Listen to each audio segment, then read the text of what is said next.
श्रीशिवमङ्गलस्तोत्रम्। मङ्गलं भगवान् शम्भुर्मङ्गलं पुरशासनः। मङ्गलं सोमसूर्याग्निलोचनो मम मङ्गलम्। यन्मङ्गलं कुमारस्य गिरिजाकल्पयत्पुरा। तारकं जेतुकामस्य तन्मे भवतु मङ्गलम्। मङ्गलं पार्वतीनाथो मङ्गलं जाह्नवीधरः। मङ्गलं गिरिजादेवी मङ्गलं सर्वमङ्गलम्। गिरीन्द्रस्य च मेनायास्त्रैलोक्यस्य तपः फले। पार्वत्या जन्मदिवसे तन्मे भवतु मङ्गलम्। त्रिपुरं हन्तु कामस्य दिदक्षोः अन्धकासुरम्। भवान्या यत्कृतं भर्तुस्तन्मे भवतु मङ्गलम्। ईश्वराज्ञानुयातस्य वीरभद्रस्य शूलिना यत्कृतं मङ्गलं कार्यं तन्मे भवतु मङ्गलम्।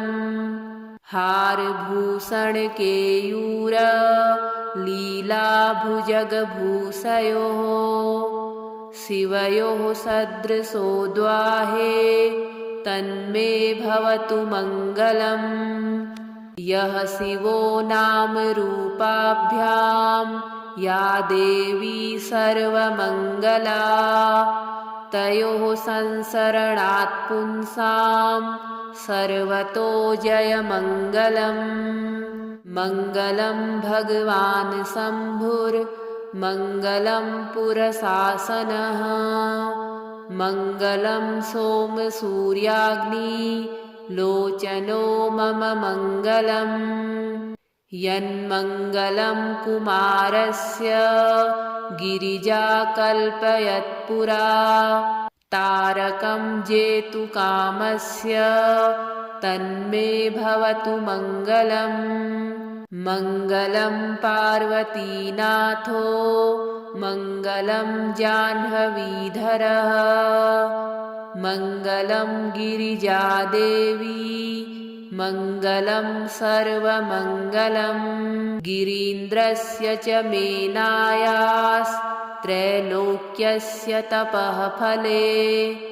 पार्वत्या जन्मदिवसे तन्मे भवतु मङ्गलम्। त्रिपुरं हन्तु कामस्य दिदक्षोः अन्धकासुरम्। भवान्या यत्कृतं भर्तुस्तन्मे भवतु मङ्गलम्। ईश्वराज्ञानुयातस्य वीरभद्रस्य शूलिना यत्कृतं मङ्गलं कार्यं तन्मे भवतु मङ्गलम्। हारभूषणकेयूरलीलाभुजगभूषयोः शिवयोः सदृशो द्वाहे तन्मे भवतु मङ्गलम्। यः शिवो नाम रूपाभ्यां या देवी सर्वमङ्गला। तयोः संसरणात् पुंसां सर्वतो जयमङ्गलम्। मङ्गलं भगवान् शम्भुर्मङ्गलं पुरशासनः। मङ्गलं सोमसूर्याग्निलोचनो मम मङ्गलम्। यन्मङ्गलं कुमारस्य गिरिजाकल्पयत्पुरा।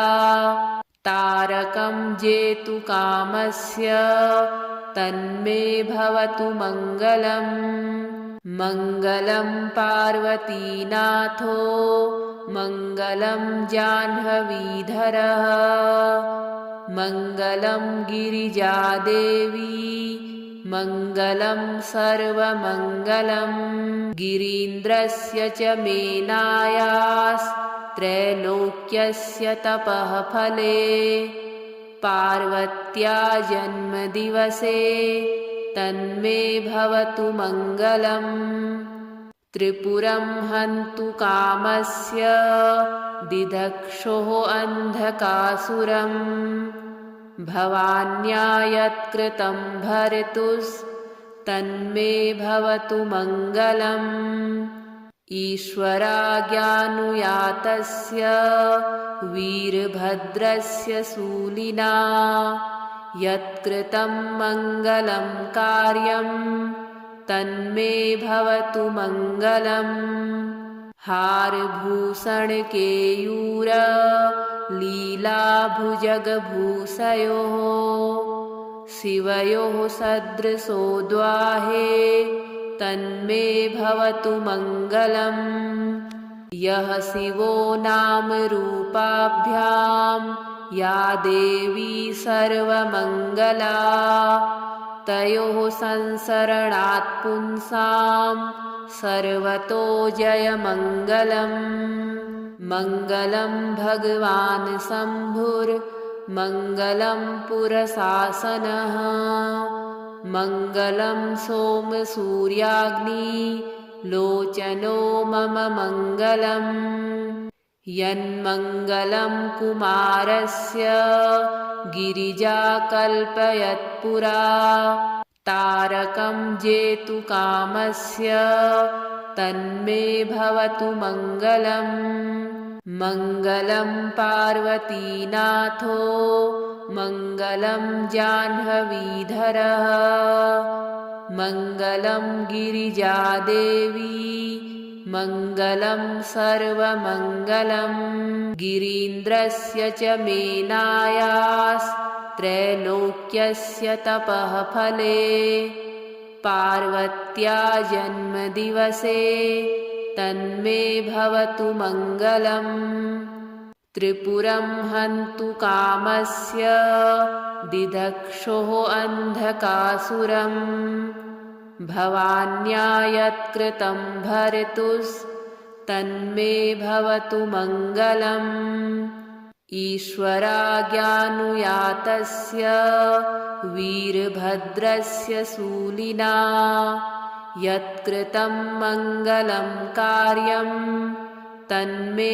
भवतु मङ्गलम् हारभूषणकेयूरलीलाभुजगभूषयोः शिवयोः सदृशोद्वाहे तन्मे भवतु मङ्गलम् यः शिवो नाम रूपाभ्यां या देवी सर्वमङ्गला तयोः संसरणात् पुंसां सर्वतो जयमङ्गलम् मङ्गलं भगवान् शम्भुर्मङ्गलं पुरशासनः मङ्गलं सोमसूर्याग्निलोचनो मम मङ्गलम् यन्मङ्गलं कुमारस्य गिरिजाकल्पयत्पुरा तारकं जेतुकामस्य तन्मे भवतु मङ्गलम् मङ्गलं पार्वतीनाथो मङ्गलं जाह्नवीधरः मङ्गलं गिरिजादेवी मङ्गलं सर्वमङ्गलं गिरीन्द्रस्य च मेनायास्त्रैलोक्यस्य तपः फले पार्वत्या जन्मदिवसे तन्मे भवतु मङ्गलम् त्रिपुरं हन्तु कामस्य दिदक्षोः अन्धकासुरम् भवान्या यत्कृतं भर्तुस्तन्मे भवतु मङ्गलम् ईश्वराज्ञानुयातस्य वीरभद्रस्य शूलिना यत्कृतं मङ्गलं कार्यं तन्मे भवतु मङ्गलम् हारभूषण केयूर लीलाभुजगभूषयोः शिवयोः सदृशो द्वाहे तन्मे भवतु मङ्गलम्। यः शिवो नाम रूपाभ्यां या देवी सर्वमङ्गला तयोः संसरणात् पुंसां सर्वतो जयमङ्गलम्। मङ्गलं भगवान् शम्भुर्मङ्गलं पुरशासनः मङ्गलं सोमसूर्याग्निलोचनो मम मङ्गलम्। यन्मङ्गलं कुमारस्य गिरिजाकल्पयत्पुरा तारकं जेतुकामस्य तन्मे भवतु मङ्गलम्। मङ्गलं पार्वतीनाथो मङ्गलं जाह्नवीधरः मङ्गलं गिरिजादेवी मङ्गलं सर्वमङ्गलम्। गिरीन्द्रस्य च मेनायास्त्रैलोक्यस्य तपः फले पार्वत्या जन्मदिवसे तन्मे भवतु मङ्गलम्। त्रिपुरं हन्तु कामस्य दिदक्षोः अन्धकासुरम् भवान्या यत्कृतं भर्तुस्तन्मे भवतु मङ्गलम्। ईश्वराज्ञानुयातस्य वीरभद्रस्य शूलिना यत्कृतं मङ्गलं कार्यं तन्मे भवतु मङ्गलम्। हारभूषण केयूर लीलाभुजगभूषयोः शिवयोः सदृशो द्वाहे तन्मे भवतु मङ्गलम्। यः शिवो नाम रूपाभ्यां या देवी सर्वमङ्गला तयोः संसरणात् पुंसां सर्वतो जयमङ्गलम्। मङ्गलं भगवान् शम्भुर्मङ्गलं पुरशासनः मङ्गलं सोमसूर्याग्निलोचनो मम मङ्गलम्। यन्मङ्गलं कुमारस्य गिरिजाकल्पयत्पुरा तारकं जेतुकामस्य तन्मे भवतु मङ्गलम्। मङ्गलं पार्वतीनाथो मङ्गलं जाह्नवीधरः मङ्गलं गिरिजादेवी मङ्गलं सर्वमङ्गलम्। गिरीन्द्रस्य च मेनायास्त्रैलोक्यस्य तपः फले पार्वत्या जन्मदिवसे तन्मे भवतु मङ्गलम्। त्रिपुरं हन्तु कामस्य दिदक्षोः अन्धकासुरम् भवान्या यत्कृतं भर्तुस्तन्मे भवतु मङ्गलम्। ईश्वराज्ञानुयातस्य वीरभद्रस्य शूलिना यत्कृतं मङ्गलं कार्यं तन्मे भवतु मङ्गलम्। हारभूषण केयूर लीलाभुजगभूषयोः शिवयोः सदृशो द्वाहे तन्मे भवतु मङ्गलम्। यः शिवो नाम रूपाभ्यां या देवी सर्वमङ्गला तयोः संसरणात् पुंसां सर्वतो जयमङ्गलम्। मङ्गलं भगवान् शम्भुर्मङ्गलं पुरशासनः मङ्गलं सोमसूर्याग्निलोचनो मम मङ्गलम्।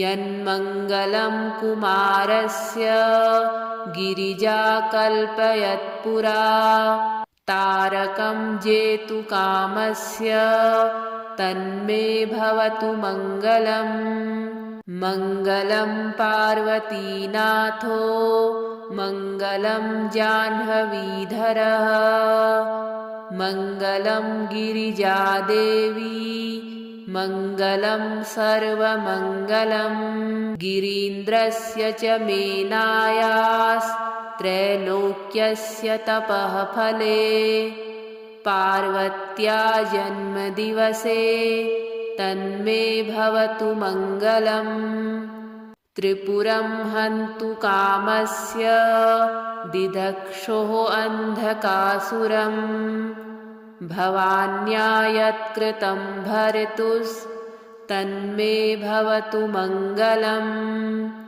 ईश्वराज्ञानुयातस्य वीरभद्रस्य शूलिना यत्कृतं मङ्गलं कार्यं तन्मे भवतु मङ्गलम् हारभूषणकेयूर लीलाभुजगभूषयोः शिवयोः सदृशोद्वाहे तन्मे भवतु मङ्गलम् यः शिवो नाम रूपाभ्यां या देवी सर्वमङ्गला तयोः संसरणात् पुंसां सर्वतो जयमङ्गलम् मङ्गलं भगवान् शम्भुर्मङ्गलं पुरशासनः मङ्गलं सोमसूर्याग्निलोचनो मम मङ्गलम् यन्मङ्गलं कुमारस्य गिरिजा कल्पयत्पुरा तारकं जेतुकामस्य तन्मे भवतु मङ्गलम् मङ्गलं पार्वतीनाथो मङ्गलं जाह्नवीधरः मङ्गलं गिरिजादेवी मङ्गलं सर्वमङ्गलम् गिरीन्द्रस्य च मेनायास्त्रैलोक्यस्य तपः फले पार्वत्या जन्मदिवसे तन्मे भवतु मङ्गलम् त्रिपुरं हन्तु कामस्य दिदक्षोः अन्धकासुरम् भवान्या यत्कृतं भर्तुस्तन्मे भवतु मङ्गलम् ईश्वराज्ञानुयातस्य वीरभद्रस्य शूलिना यत्कृतं मङ्गलं कार्यं तन्मे भवतु मङ्गलम् हारभूषणकेयूर लीलाभुजगभूषयोः शिवयोः सदृशोद्वाहे तन्मे भवतु मङ्गलम् यः शिवो नाम रूपाभ्यां या देवी सर्वमङ्गला तयोः संसरणात् पुंसां सर्वतो जयमङ्गलम् मङ्गलं भगवान् शम्भुर्मङ्गलं पुरशासनः मङ्गलं सोमसूर्याग्निलोचनो मम मङ्गलम् यन्मङ्गलं कुमारस्य गिरिजा कल्पयत्पुरा तारकं जेतुकामस्य तन्मे भवतु मङ्गलम् मङ्गलं पार्वतीनाथो मङ्गलं जाह्नवीधरः मङ्गलं गिरिजादेवी मङ्गलं सर्वमङ्गलम् गिरीन्द्रस्य च मेनायास्त्रैलोक्यस्य तपः फले पार्वत्या जन्मदिवसे तन्मे भवतु मङ्गलम् त्रिपुरं हन्तु कामस्य दिदक्षोः अन्धकासुरम् भवान्या यत्कृतं भर्तुस्तन्मे भवतु मङ्गलम् ईश्वराज्ञानुयातस्य वीरभद्रस्य शूलिना यत्कृतं मङ्गलं कार्यं तन्मे भवतु मङ्गलम् हारभूषणकेयूर लीलाभुजगभूषयोः शिवयोः सदृशोद्वाहे तन्मे भवतु मङ्गलम् यः शिवो नामरूपाभ्यां